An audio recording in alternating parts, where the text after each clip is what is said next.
যারা কিনা আমার জাতীয় সঙ্গীত বাজে, আপনারা একটা ভিডিওতে সবাই হয়তো দেখেছেন, একটা আমাদের দেশের জাতীয় সঙ্গীত বাজে কিন্তু ওরা অনড় দাঁড়িয়ে থাকে।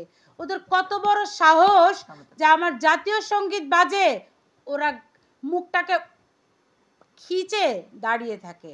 ওরা বলতে চায় এই জাতীয় সঙ্গীত মানে না, তারা ওরা আমার দেশের পতাকা মানে না, ওরা আমার দেশের স্বাধীনতা মানে না।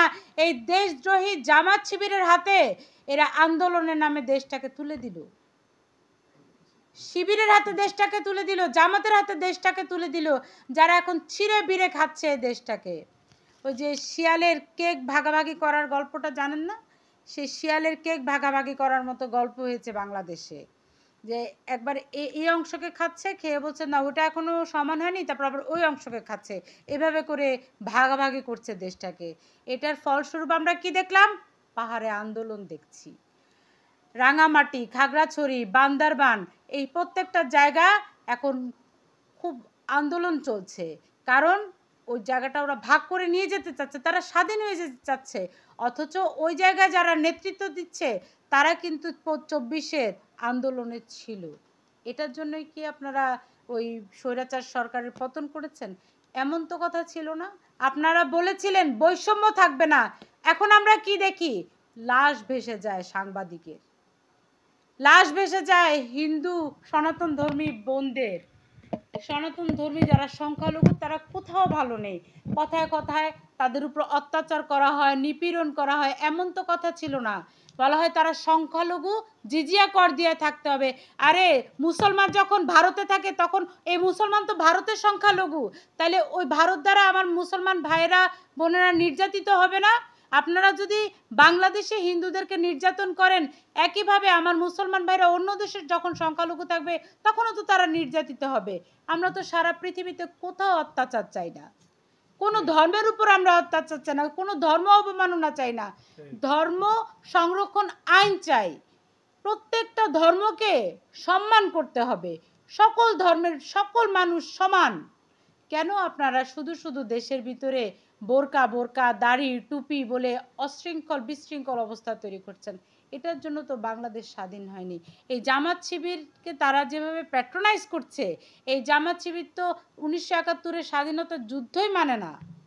এরা তো বলতে চায় কোনো যুদ্ধই হয়নি, এরা তো বলতে চায় বাংলাদেশ কোনো রাষ্ট্র নয়। তাহলে এরা পাকিস্তান চলে যাক, আমরা পাকিস্তানও চাই না, আমরা আফগানিস্তানও চাই না, আমরা ভারতও চাই না।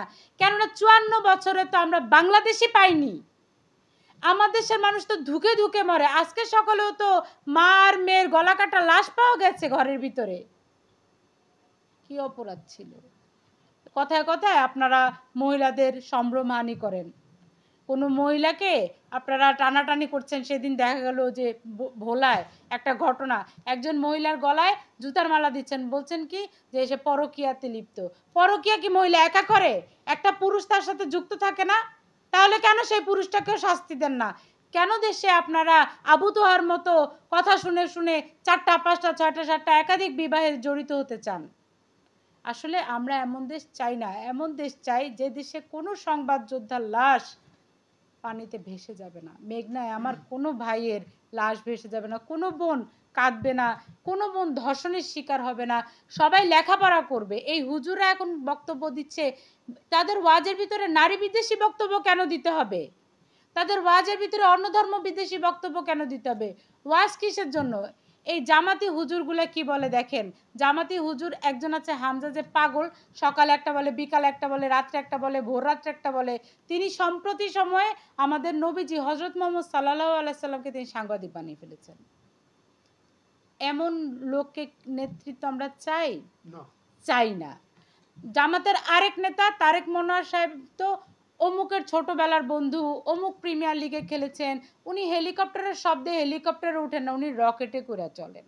এমন চাপাবাজের নেতৃত্ব আমরা চাই, চাই না। জামাতের আরেক নেতা কি বলে, মহিলারা মহিলাদের সাথে নাচবে। আরে নাচার কথাটা আসে কেন? মহিলাদের কথা আসলে, নারীর কথা আসলে, মায়ের কথা আসলে, বোনের কথা আসলে নাচার শব্দটা আসে কেন? মাথার মধ্যে মহিলাদের নর্তকী বানানোর টেন্ডেন্সি কেন? হ্যাঁ, নর্তকী বানানোর টেন্ডেন্সি কেন? কারণ এরা ইসলাম ধর্মকে বিক্রি করে ইসলাম ধর্মটাকে পুঁজি করেই রাজনীতি করে। এর জন্য এদের কাছে নারী মানেই শুধু নর্তকী। জামাত ইসলামের আরেক নেতা সে কি বলল, রোজা আর পূজা এক। আমরা এবার কি দেখলাম, আমরা দেখলাম যে এই দুর্গা পূজায় কত এলাহি কাণ্ড